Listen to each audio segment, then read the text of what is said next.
আসসালামু আলাইকুম। দিনাজপুরের জীবনমহল পার্ক ভাঙচুরের কারণ নিয়ে আলোচনা করব ইনশাল্লাহ। তবে প্রথমে জেনে নিন দিনাজপুরে কতগুলো বিনোদন পার্ক এবং রিসোর্ট আছে। কোন পার্ক কত র্যাঙ্কিংয়ে আছে তা বলা মুশকিল। তবে প্রথমে স্বপ্নপুরী পার্ক, এই পার্কের নাম শোনেননি এমন কেউ নেই। দ্বিতীয়ত দিনাজপুর সিটি পার্ক, তৃতীয়ত অ্যাকোয়া থিম পার্ক, চতুর্থ সিদ্দিক রিসোর্ট পার্ক, পঞ্চমত জীবনমহল পার্ক ও রিসোর্ট, ৬ নম্বর চঞ্চল রিসোর্ট। এছাড়াও উপজেলা পার্ক আছে খানসামা। তো একটা বিভাগীয় শহরে ৬টি বিনোদন পার্ক এবং রিসোর্ট, তাও আবার গরিব এলাকা। তো বাংলাদেশের মধ্যে গরিব এলাকা বলা চলে। তো এত লোক আসে কোত্থেকে? এই বিনোদন পার্কগুলোতেও দিনের পর দিন মানুষ আসে। আসলে শুধু এই লোক দিয়ে কি তারা ইনকাম করে? না, ইনকামের আরও অন্য কোনো পথ আছে। পার্কগুলো দৈনিক যে ব্যয় করে সেটাই তো ওঠার কথা নয়। তাই কৌশলে যারা অনৈতিক সুবিধা দেয় তারাই বেশি দর্শনার্থী পেয়ে থাকে এবং বেশি ইনকাম করে, এটাই স্বাভাবিক।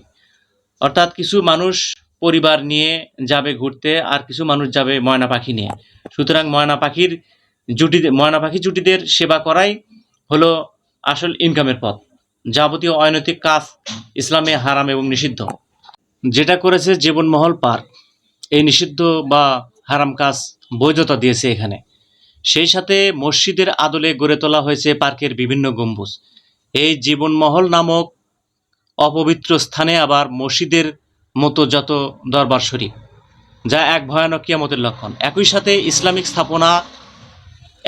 ইসলামিক স্থাপনা এবং ঘোড়ার মূর্তি এবং আরও অনেক মূর্তি এই পার্কের ভিতরে।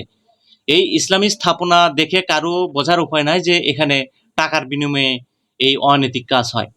যেহেতু এর ভেতরে দরবার শরীফ, সেহেতু ঘোষণা দেওয়া উচিত ছিল হিজাব ছাড়া প্রবেশ নিষেধ। আমার মন চায় জীবন চৌধুরীর কানের ওপর ওই কয়টাই দেওয়া দরকার যে কয়টা ইসলামী সংস্কৃতির কাঠামো এবং মূর্তি। এই গানের পিছনের অংশে যে দৃশ্যগুলো দেখা যাচ্ছে এগুলাই হচ্ছে এই ধরনের ইসলামী কাঠামো।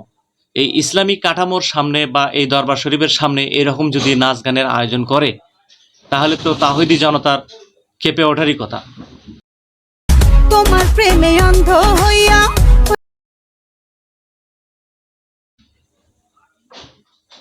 অর্ধনগ্ন নাচ গান যেখানে প্রদর্শন করা হচ্ছে, এই ইসলামের স্থাপনাকে অবমাননা করা হচ্ছে এবং যা একটি সুদূর প্রসারী পরিকল্পনা। জীবনমহলের আকাম কুকামের ব্যাপারে দিনাজপুরের পুলিশ সুপার মারুফ হোসাইন। যে হুজুররা বলছে যে তারা এই জীবনমহলের ভিতরে অনৈতিক কার্যক্রম হয়, এইটার প্রতিবাদে অনৈতিক কার্যক্রম হয় বলতে কিছুদিন আগে আপনারা হয়তো জানেন অনৈতিক কার্যক্রমে লিপ্ত থাকা অবস্থায় নারী পুরুষদেরকে আটক করা হয়েছে, মামলা হয়েছে। কি বলেছেন দিনাজপুরের পুলিশ সুপার মারুফ হোসাইন? এখানে জিনা ব্যভিচার হয় তার প্রমাণ আছে। ঠিক আছে, এখানে নির্বাহী ম্যাজিস্ট্রেট আসছিলেন, তিনি এখানে সেটা তাদেরকে নিয়ে গেছেন, মামলা দিয়েছেন। ঠিক আছে, জরিমানাও করেছেন। জরিমানা করেছে না? জরিমানা করেছে, সাজা দিছে, জরিমানা করছে এখানে অনৈতিক কার্যকলাপের জন্য। এখন যেহেতু প্রমাণ আছে সেহেতু মুসলিম তাওহীদ জনতা শান্তিপূর্ণ প্রতিবাদ জানায়, আর এই শান্তিপূর্ণ প্রতিবাদকে নরকে বা ধ্বংসযজ্ঞের খেলায় পরিণত করে জীবন চৌধুরী বা জীবনমহলের সত্ত্বাধিকারী ও তার দলের লোকজন। এই যে ইমান আকিদার নামে যারা আমাদের হুজুররা অ্যাকোমোডেটেড হয়ে ওনারা একটা প্রতিবাদ সমাবেশ করছে, এখানে এটা হয় কেন একটা পার্কের নামে, সেই প্রতিবাদটা ওরা শান্তিপূর্ণভাবে করার কথা। এবং আমি যখন শুনছি আমার কাছেও আদায় করছে, স্যার আমরা কোনোভাবেই গ্যাঞ্জামে যাব না, এটা নিশ্চিত থাকেন। আমরা একটা প্রতিবাদ সমাবেশ, ইমানের দাবি প্রতিবাদ সমাবেশ করে চলে আসবো। এবং বলছে যে গোলচক্কর আমরা ক্রস করবো না। কিন্তু ঘটনাটা যেটা ঘটছে সেটা হচ্ছে বিরলের দিক থেকে যে সকল হুজুররা এই মোড়ের দিকে যাচ্ছিল, তার আগে এখানে এই ভদ্রলোকের নাম কি? জীবন চৌধুরী। এনার বাইরে থেকে উনি লোক নিয়ে আসছে, এনে এখানে জড়ো করছে। তারা উত্তেজিত হয়ে ওই হুজুরদের উপরে আপনার ঢিল ছুটছে, আক্রমণ করছে, তখন তারাও নেমে আক্রমণ করছে। আসলে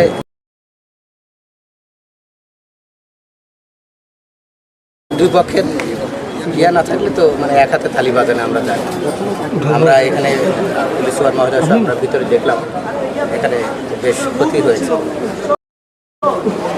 আমরা চেষ্টা করছি শুরু থেকেই যে এখানে যদি অসামাজিক কোনো কার্যকলাপ থাকে বা অনৈতিক কোনো কার্যকলাপ বা ইসলাম পরিপন্থী কোনো বিষয় থাকলে আমরা সেগুলো বসে আমরা এই বিষয়গুলো আমরা সমস্যার সমাধান করব বা সেই সকল স্থাপনাগুলো আমরা সরিয়ে ফেলার জন্য আমরা উদ্যোগ নেব।